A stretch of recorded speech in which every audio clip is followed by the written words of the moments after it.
नमस्कार। खेत खजाना में आपका स्वागत है। आज 29 मार्च है और दिन है मंगलवार।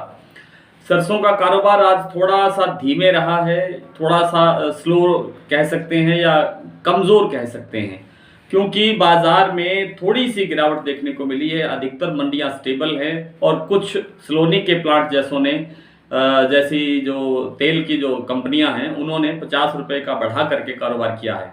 कॉटन बाजार आज कल से थोड़ा सा डाउन है। विस्तार से चर्चा शुरू करें उससे पहले आपसे निवेदन कि आप इस चैनल को सब्सक्राइब कर लीजिए और सब्सक्राइब करने के साथ साथ बेल आइकॉन की घंटी जरूर दबाइए ताकि वीडियो अपलोड होते ही सबसे पहले आप तक पहुंचे। फिर से आपका स्वागत है खेत खजाना में। चर्चा शुरू करते हैं सरसों से।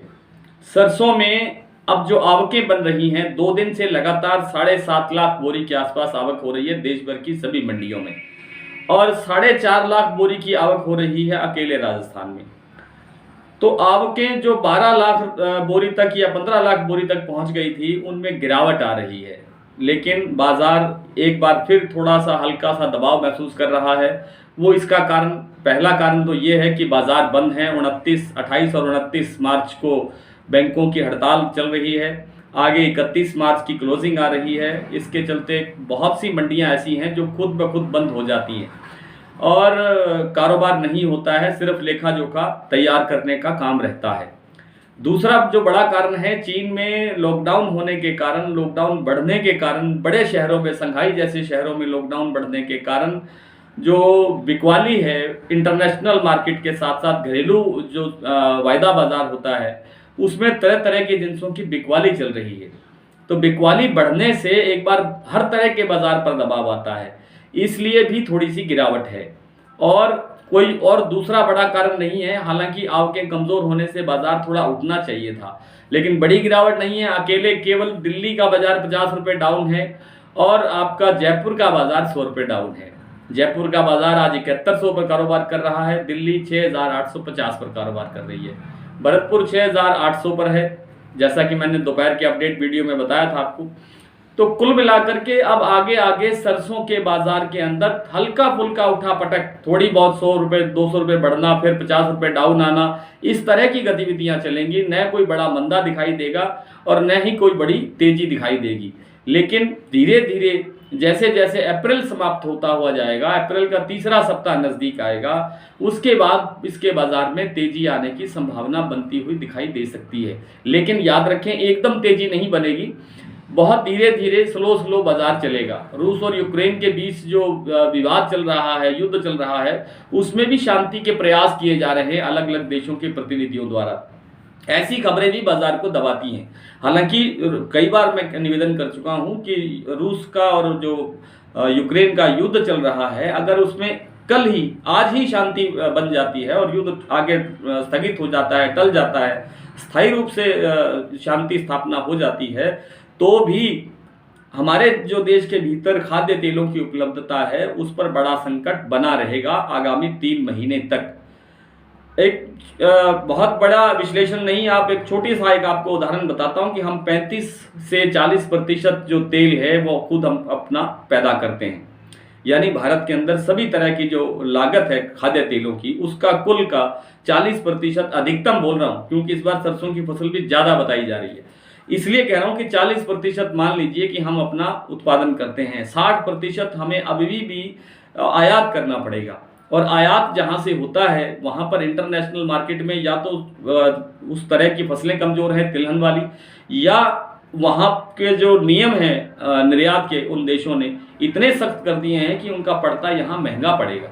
इसलिए जो 60% आयात है उस पर संकट दिखाई दे रहा है। इसलिए लगता नहीं है कि खाद्य तेलों के अंदर कोई मंदे की संभावना बनेगी। और दूसरी बात, जब तेलों के अंदर मंदा नहीं होगा तो उनकी जो प्रमुख दाना जिनसे हैं, जैसे सरसों है, सोयाबीन है, मूंगफली है, या और जो दूसरी जिनसे हैं, उनके अंदर भी तेजी ही बनी रहेगी। खास तौर पे सरसों के अंदर और सोयाबीन के अंदर ठीक ठाक तेजी आने की संभावना दिखाई दे रही है। बात कर लेते हैं कॉटन बाजार की।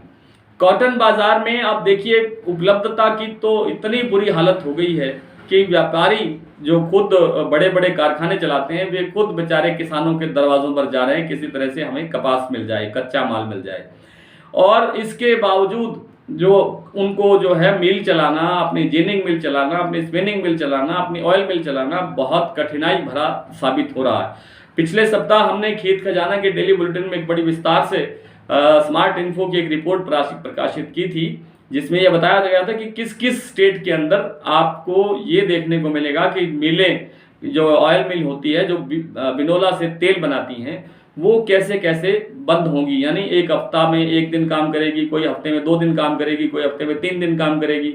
इस तरह से सारे स्टेट्स ने, अपनी एसोसिएशन ने, राज्यों की जो संगठन होते हैं, उन्होंने एक मीटिंग बुला करके इस तरह के फैसले लिए कि मिलें कम दिन चलाई जाए। तो ये संकट बढ़ता हुआ दिखाई दे रहा है। इसलिए क्या कहते हैं, कॉटन के बाजार में यानी नरमा कपास के बाजार के अंदर कोई मंदे की संभावना निकट भविष्य में दिखाई नहीं देती है। थोड़ा बहुत बाजार उतार चढ़ाव के बीच रहेगा, लेकिन जो इस समय 11 और 12 हज़ार के दरमियान जो कारोबार हो रहा है, चाहे उत्तर भारत की मंडियां हो, चाहे गुजरात की मंडियां हो, चाहे महाराष्ट्र की मंडियां हो, चाहे तमिलनाडु और कर्नाटका की मंडियां हो, उड़ीसा की मंडियां हो, वहां तक की सभी मंडियों के अंदर बाजार 12 हज़ार के दायरे में कारोबार कर रहा है। कल एक जगह महाराष्ट्र की एक मंडी का भाव देखने को मिला था 13,565 रुपये, शायद एक आध ढेरी का भाव रहा होगा, लेकिन ये भी एक अच्छा संकेत है कि भाव और ऊंचे जाने की संभावना है। कुछ लोग पूछते हैं कि जी सरसों में स्टॉक कब किया जाए, तो सरसों में स्टॉक जो करने की बात मैं पिछले इस शायद 15 दिन से लगातार कई बार कह चुका हूं कि सरसों में स्टॉक करने का अब मन बनाना चाहिए। अब जैसे अब थोड़ा सा बाजार डाउन है तो अब भी मन बनाया जा सकता है और इसकी रिटर्न भी अच्छी होगी। दूसरी बात, कॉटन की बात हो चुकी है, थोड़ा सा गेहूं के बारे में बता देता हूं कि गेहूं का बाजार आगे आगे तेज होना है, चाहे रूस और यूक्रेन का समझौता हो जाए तो भी ये इसके बाजार में बहुत जल्दी बड़ी गिरावट आने की कोई संभावना नहीं है। थोड़ी सी क्रॉप अब जब आएगी, अब अप्रैल में पंजाब, हरियाणा, राजस्थान के जब क्रॉप आएगी तो थोड़ा बहुत दबाव देखने को मिल सकता है। ये नहीं है कि एमएसपी के भाव से नीचे प्राइवेट बाजार के अंदर गेहूं की बिक्री शुरू हो जाए। आइए कुछ मंडियों के भाव देख लेते हैं। आज सरसों भरतपुर में 6800 रुपये पर कारोबार कर रही है, जयपुर 7100, सलोनी 7650, खैरथल 6900, अलवर 7000, कोटा 6650, गंगापुर 6780, दादरी 6900, सुमेरपुर 6920, हिसार 6600, गंगानगर 6600, बीकानेर 6300, बारामंडी 6800, जोधपुर 6560, दिल्ली 6850, बूंदी 6800, छिंदवाड़ा 6500 रुपये, हापुड़ 6500 रुपये, टोंक 7200 रुपये, गोलूवाला 6570, बरवाला 6600, आदमपुर 6466, 6466 65, ऐलनाबाद 6688, सिरसा 6550 और सिवानी मंडी 6300 पर सरसों का कारोबार कर रही है। नरमा आज गोलूवाला में बिका है 11,900 रुपये, भूना 11,000, फतेहाबाद 10,800, भट्टू 11,000, मोड़ मंडी 10,200, आदमपुर 10,780, अबोहर 11,200, सिरसा 11,700 और ऐलनाबाद 11,561। आपसे कल फिर मुलाकात होगी, तब तक के लिए नमस्कार।